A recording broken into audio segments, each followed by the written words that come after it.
Hey guys, welcome to the podcast today. And today I've got Chris Stafford, and he is in the real estate industry, living in Panama and San Francisco, really embodies the lifestyle, financial location, time freedom.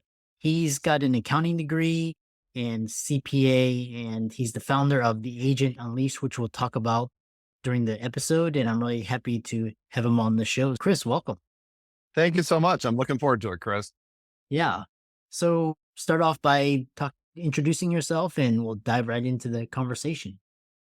As you mentioned, I right out of college became a CPA working for PricewaterhouseCoopers, and I traveled all over the United States at various offices with them. And I landed in San Francisco, and that's when I decided that I hated my life as a CPA, and I wanted to go into real estate, which really was my passion. And I still am selling as a listing agent in San Francisco for over 30 plus years. And about 10 years ago, I decided to start a coaching business called the Agent Unleashed. And so I coach real estate listing agents, and I'm very passionate about that. And then about 4 years ago, I decided to move to Panama to base ourselves out of Panama, even though I still go back a lot to San Francisco, like every couple of months to meet clients and all that. Yeah, there you have it. Really interesting. And San Francisco is a beautiful city, very dynamic. Mhm. Yeah. So one thing that's on my mind is after this kind of NAR settlement where real estate Mhm. agents were cut in half. You're the first one on. So what is this? How does this impact you, or how have you adapted or changed or shifted and pivoted?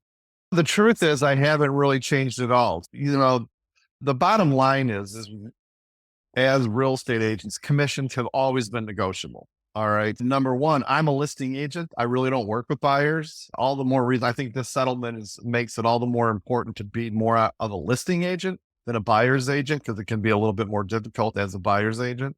But I'm a listing agent. And so I basically haven't really changed all that much. And I'm coaching people, other real estate agents who are working with buyers, to just be upfront, be transparent, just tell your buyers this is the way it is, and that you'll make sure that you negotiate to have your commission paid by the seller. So again, it really, aside from some forms that you have to get sellers to sign, my feeling has always been, as long as you're confident and say it with a smile on your face, my clients are going to do whatever I say. Yeah. Which brings me to my next question is this idea I've always been interested. What is micro momentum marketing? What is that? Yeah, so micro momentum marketing is part of my coaching program. And one of the things that I have found when I talk to real estate agents, especially a lot of agents come to me and they don't really know how to get business. They don't know how to get listings to sell. And so what I help them do is I custom design marketing strategies for them, and I work with them. I hold their hand, work with them one-on-one to develop those strategies. And a lot of times people get really afraid. They are fearful. They're a little bit unsure of themselves as to what do you say to prospects? How do you find the prospects? How do you go about it? How do you create the strategy and all that kind of stuff? So micro momentum marketing is really all about taking baby steps in a nutshell, is really what it is. So it's getting people to start new things. You can really use it in any area of your life, but it's getting people to start new ways of living, new strategies, in my case, new marketing strategies, by taking one step at a time. So you circumvent the amygdala in the back of your brain, the fight or flight response. And it just gives you, once you start taking baby steps towards something, is Chris, you start getting more confident doing it, and you get better at doing it, and you want to do more of it. And that's essentially what micro momentum marketing is all about. Interesting.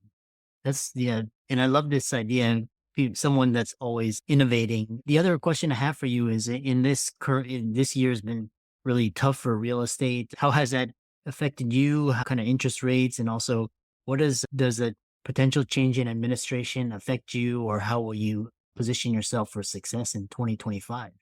By number one, how I'll position myself by setting huge goals for myself, which I typically always do. So much of the external environment really affects us. And it's no surprise, I'm sure you get this. And that is, it's really all about mindset. It's really about not letting those external things get into your mind affecting you. Because if I say, oh, the presidential election is going to affect my sales, or interest rates are going to affect my sales, or pick one, guess what? They're going to affect your sale. But if you have really strong goals that you're really super excited about, and part of my coaching program, Chris, is to really help people really strengthen their mind and their body so that they have the mental and the physical fortitude to not worry about all those external factors. But no, so it's all about mindset for me. And it's all about setting huge, hairy goals. One of the things I like to say, Chris, is that I set goals every single year. I probably haven't achieved any of my goals in the last 30 years.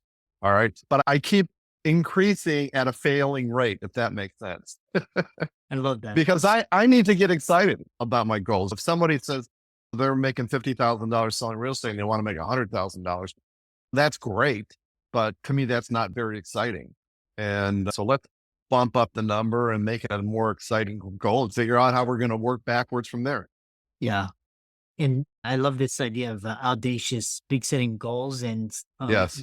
we'll dive into like mindset tools, one or two that you help agents maximize their performance and financial abundance. I think that what's really interesting about my program is that I don't have a one size fits all, a cookie cutter approach. I don't force people to do real estate agents to do anything that they don't want to do. What I love to do, and what's really my passion, is to work with them one on one and really get to know them well and find out, okay, what is it that you really are going to do for your mindset work? And so you obviously there's so many things that you can definitely use between prayer, meditation, affirmations, writing out your goals every single day. I think being physically fit is really important. It's hard to have a great mindset if you're eating junk food or you're drinking alcohol or you're not working out. So I think working out and being healthy is a huge part of mindset. But what I love to do is to craft or design those mindset techniques that are going to be really important to each particular person. For me, it's like my meditation practice first thing in the morning and working out are the two things that I almost couldn't live without. If I don't do them, I just am going to have a really crazy day and I'm not going to be at my peak performance, if you will. Yeah. I love that. Talking to the top entrepreneurs, they're doing what you're doing. The next question I have for you is how do you balance your mindset? Because mindset is one thing, but you also have to have strategies like marketing and sales. How do you balance those two? That's a really good question, Chris. No one's ever asked me that. I think it's important that you always do the mindset work first. The very first thing that I do as soon as I get up is I am doing my manifestation techniques, doing my meditation. I like to spend at least 20 to 30 minutes in the morning, every single morning, learning something. There's a great platform called Mind Valley that has a lot of amazing programs out there. I just finished a program called The Art of Manifestation, which is an amazing program out there. But the bottom line is I think that you really you have a tight schedule, do your mindset work first thing in the morning, and then go right into the marketing after you work out and have a healthy breakfast and block time. Use block time to do the different types of marketing that you're going to do. For me personally, it's in the morning. I'm almost 95% of the time. I'm on point, on schedule in the morning. My afternoons all are crazy. I'm totally off schedule in the afternoons because that's the time I talk to clients and deal with contracts, negotiating, all that kind of good stuff. But get it done early, first thing in the morning. That's the bottom line. Yeah. Another good guest, he did the same thing as you. Like he basically got 3 working days in one by waking up at 4 and working like a couple hours, and then he'll do like day, like the word normal, and then like at night. So he gets like 3 to 1, basically. It's interesting when you say that because I was talking to another coach not in real estate, in a different thing. And one of the things that I think that it's really important to note that everybody's different. It's really popular nowadays to say, okay, get up at 4 o'clock in the morning and take an ice cold plunge bath and do this and do that.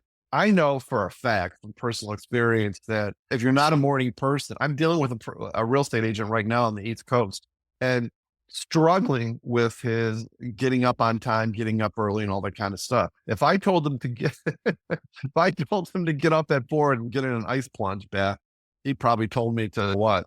So you have to work within the parameters of each person's personality, habits, their environment. Do they have children or not? All that kind of stuff. And that's what I really enjoy doing as part of the coaching thing, is really taking each person's personal stuff into account. Because I get up at zero dark 32, but I just do it naturally. I've always been a very more early morning person, but I can't force everybody else to do that.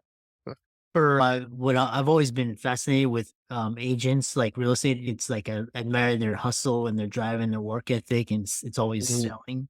Yeah. For those wanting to break in and succeed in high end real estate market, what strategies can you recommend for getting started? And Specifically for the high end market, but really nowadays it's for any market, any type of level that you want to be in. If you want to be good in sales, for me, there's no doubt about it. It's all about relationship selling. Belly to belly marketing is really the best way.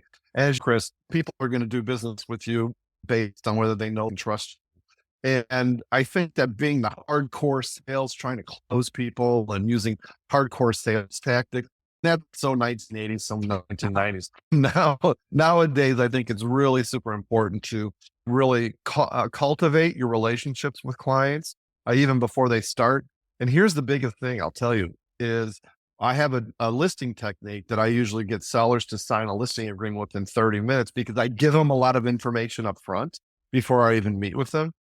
So that when I do meet with them, it's really all about building rapport. And that's really the most important thing. I'm spending all my time really asking them questions, understanding what are their fears, their insecurities, what are their dreams and their goals, what are you trying to accomplish?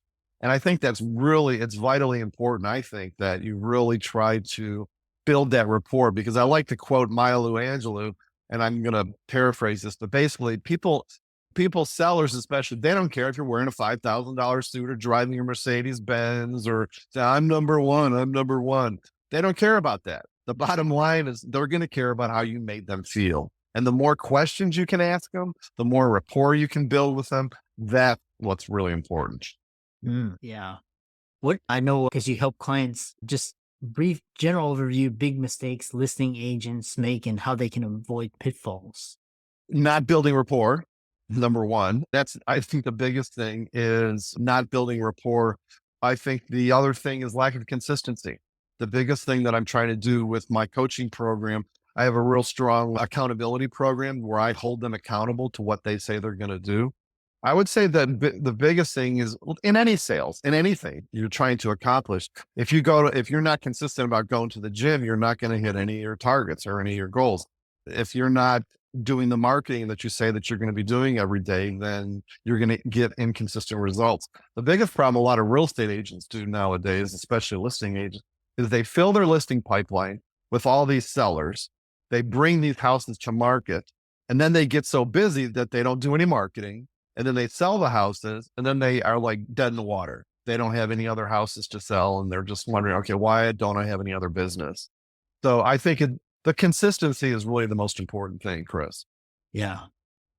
Yeah, and coming back because I really love this when I eat right and when I work out, it's like everything is good with real estate market and ups and downs and basically falling contracts. How do you maintain your health while navigating the demands of a very fast paced market? Vodka. I'm just kidding.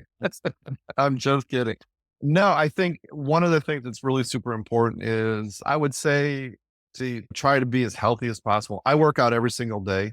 Even on Sunday, I try to take Sundays off and then I end up going on an 8 kilometer walk with my partner. So I guess I'm still working out. I alternate between swimming, which I love swimming, and lifting weights. So I swim one day and lift weights the next day. But I think it's really important that you have the physical workout. I think it's really important that you eat well. And I'm still learning that myself. I'm working with a nutritionist and a functional medicine doctor out of San Francisco. I would say I'm vegetarian-ish, so I don't really eat a lot of meat. But I think the most important thing is to make sure that you're consistent about doing your workout and doing that first thing in the morning. Combine that with your meditation work. And that gives you the strength. To me personally, it gives me the mental and the physical fortitude to get through the rest of the day. I love that. How can people find you and follow you, work out with you, or work with you? And if they wanted to find that and to follow your socials, all of that. Yeah, absolutely. Just go to my website. So I have a free masterclass at my website and they can book a call with me. My website is www.theagentunleashed.com. That's theagentunleashed.com. Yeah.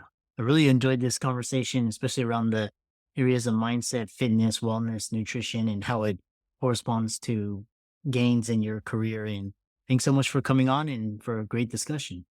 Yeah, I really enjoyed it a lot, Chris. Thank you so much.